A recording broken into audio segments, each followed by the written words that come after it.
There's been a lot of talk about triggers, signals, and intent data for use in outbound prospecting, especially in the last year or so. In this video, I'm going to run through exactly how you can implement trigger-based prospecting in your outbound campaigns to get more replies and book more meetings. I'll also walk through the different definitions of intent data, signals, and triggers, and then also share around 50 plus common signals and intent data points that you can use in outbound.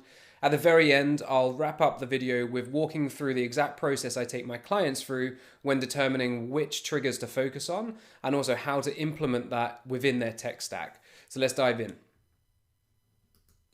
So this is a blog post that I actually feel or felt very therapeutic writing it because it's been on my mind for a number of years. I've been talking about triggers and signals and leveraging those to increase outbound response rates. But I feel with all the technology coming out at the moment and the changes, there's a lot of confusion as to how to actually think about triggers, signals, and intent data, and how to apply those in your organization. So the blog post is quite detailed.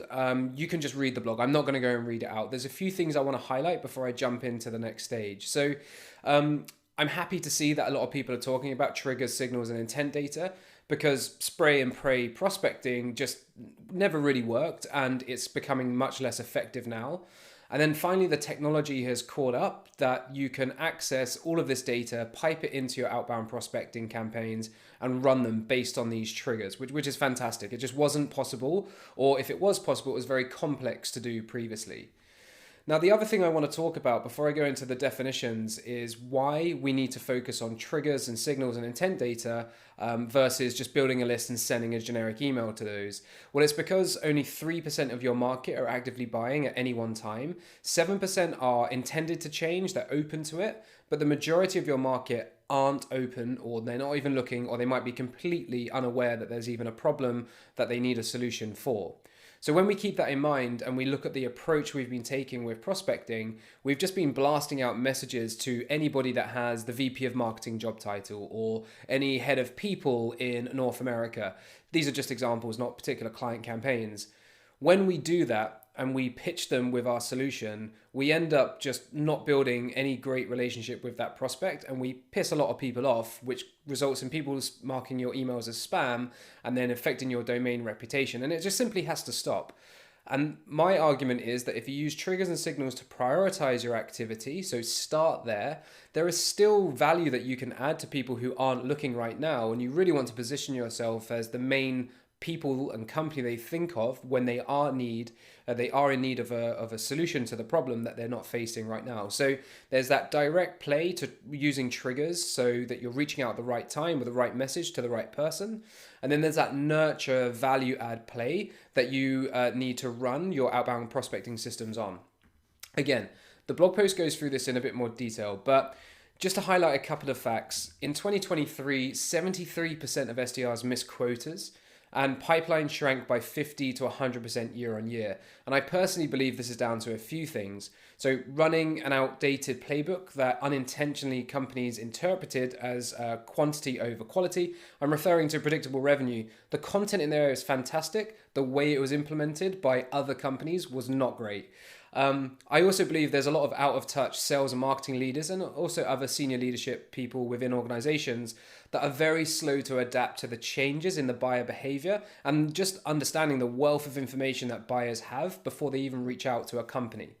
And then also, I feel this is a wider business issue, is lack of in-depth understanding of the challenges and problems faced by their target audience. And it's not unreasonable to understand that a relatively new, fresh out of university grad student that goes in to be an SDR is not going to know what the life of a head of IT or cybersecurity or head of HR, head of people, what a facilities manager does on a day-to-day basis. Like, the expectation isn't on them to come into that role knowing all of that information. Really it should be the organizations that they're working with should do that work to train them, to teach them about what the day in the life of is. And I just don't think enough companies are doing that. And they're just playing an old playbook, which is spray and pray, volume and quantity over quality. Anyway, I could rant on and I don't want this video to be a rant. So what I want to do now is dive into the different definitions before I talk about the signals and triggers. So first of all, we've got intent. So intent data essentially are insights into the online behaviors of a target audience. There's two types of intent data, apparently. First party, which is owned by you, and then third party, essentially owned by others. I'm not quite sure what happened to second party intent data. So that's intent data. Then you have signals. Now, these are actions that prospective buyers take that may indicate, important there, it might indicate they will soon be in need of a solution, or they're close to make a purchasing decision. Some signals can be used to add context and relevance to your message. It doesn't automatically mean that this person is ready to buy and they've put their hand up. And then you have triggers. So triggers to me, and this is my definition, is the act of engaging with a prospect because of either intent data or signals. I'll talk about that in a little bit more detail shortly. So then on the next slide is different types of intent data, signals, and I will go through these very quickly. You will have access to this as part of this video. But first party data, as I mentioned, that's data that you own. So that's your website visits data, any form fills or gated content that you have in your marketing automation system or your CRM. Also like that offline data, you know, when you're at a booth at a conference exhibiting and you're scanning people's badges, that's also first party data. Third party data is data that you essentially buy from somebody else that they own and they collect. So G2 and Capterra are very common examples of a B2B third party data provider. But then you've also got event attendees. So if you paid to be at an event, it's not uncommon for the event organizers to give a list of all attendees, whether or not they came up to your booth or not. They have that data and it's usually part of their sales pitch to you. And then also there's a lot of data being collected in industry publications. Now these are going to be specific based on the industry that you sell to, but each industry has a specific industry publication, and those publications also run events. So I used to work in the world of data center design and build, and there was a data center design and build world, which was at the Excel every year. It's a huge conference and a lot of money was spent on it. So intent data, third party data. Signals now can be split across individual, account, and macro. So individual is things like somebody has just started a new role, somebody's hiring within their team, somebody has engaged or commented on somebody's LinkedIn post, somebody spoke at an event. Again, speaking at an event isn't a signal to say that they're ready to buy, but you can use that for context to create more relevancy in your message. And also you can combine some of these signals. And ideally you want to combine 2 or 3 signals together to really narrow down that target audience of the 15 people that match those criteria. You've got things also like reviews that this individual has left. Then on an account level, so account meaning company, there's lots of things that happen in organizations. And really this is looking at if a company has raised a round of funding, they've started to use a new piece of technology. There's partnership announcements, there's PR campaigns or activation campaigns that they're running. Think about any B2B brand that ran a Super Bowl advert. That's again, that's what I mean by PR campaigns or activations. It could be that layoffs are a good time for you to reach out if your solution can kind of help with increasing efficiency and coping with less people. Department growth decline, we've got new website that they've launched, website traffic going up and down, legal compliance issues, positive or negative PR. There's lots of signals and trigger signals that can be used to trigger prospecting campaigns. And I think this is where the main challenge lies and stops people from implementing it into their own campaigns. Lastly, just want to touch on macro. You've got trends, analyst reports, regulation, legislation changes, and also world events as well. So these can also be triggers that things have to be done differently now because of something going on. To give a real life example, when the war broke out in Ukraine, there were a number of Ukrainians that left and moved to Germany. And the company that they were working for relocated them all as part of just looking after people that were going through the conflict. And what they discovered is that a lot of the Ukrainians that went to Germany didn't speak German because they hadn't planned to go there. So therefore they needed to improve their German language speaking. And then that built out doing that, and that solution potentially came up with a business idea where you can train foreign speaking or non-native speakers in Germany German, so that they integrate more with the team, that they feel more motivated, etc., etc. That's just a long-winded example of a world event and how that can be a trigger to reach out. Of course, you want to make sure that you're doing everything ethically with these signals and triggers as well.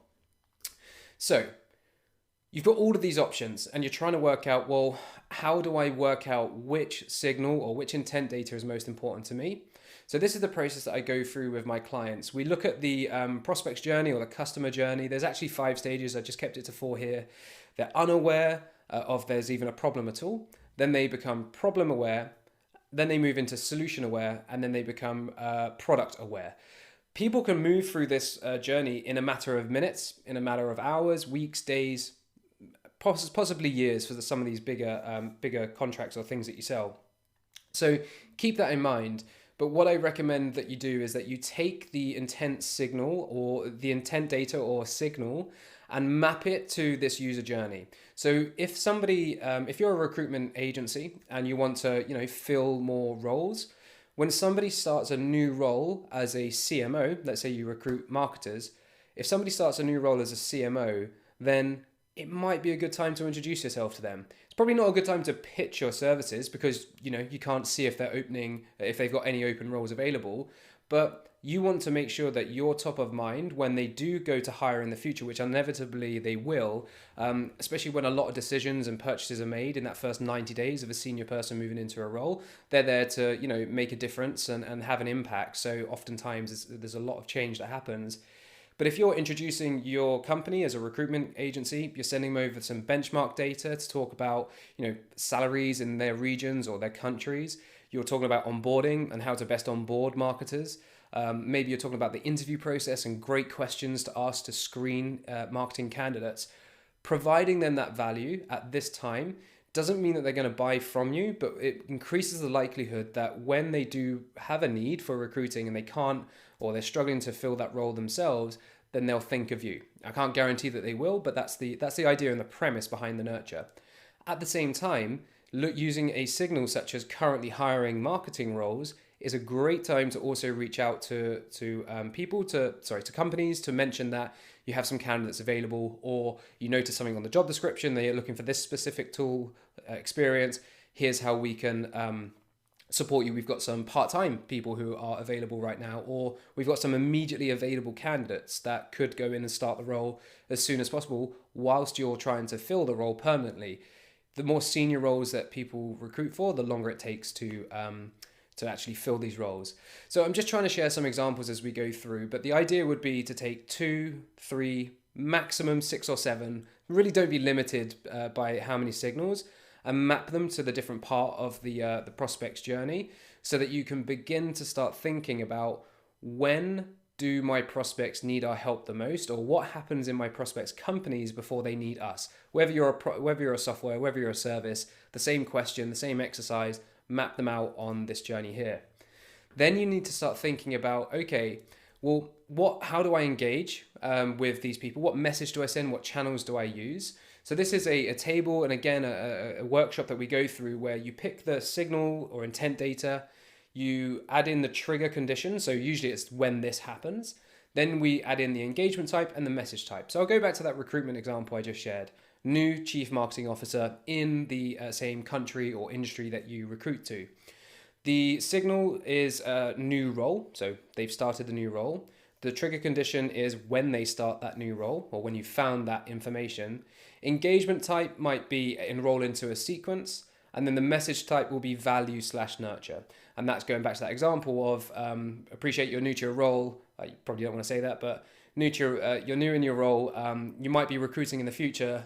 If you're thinking about recruiting, here are some pieces of content, here's some value that we can share with you. You don't want to say here's value, but here's something that can help you overcome some of the challenges or answer some of the questions that you might have when it comes to recruiting.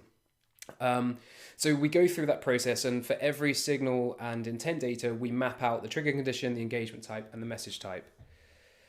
Now, this is where recording a one-to-many video like this is quite challenging because it's really hard to tell you which data sources are going to be best for intent data and signals, because that depends on what you sell, who you sell to, the people, the organizations, and the technicality of it as well. There are some data points that you can find, and there's other data points that you can't find. It can be really challenging.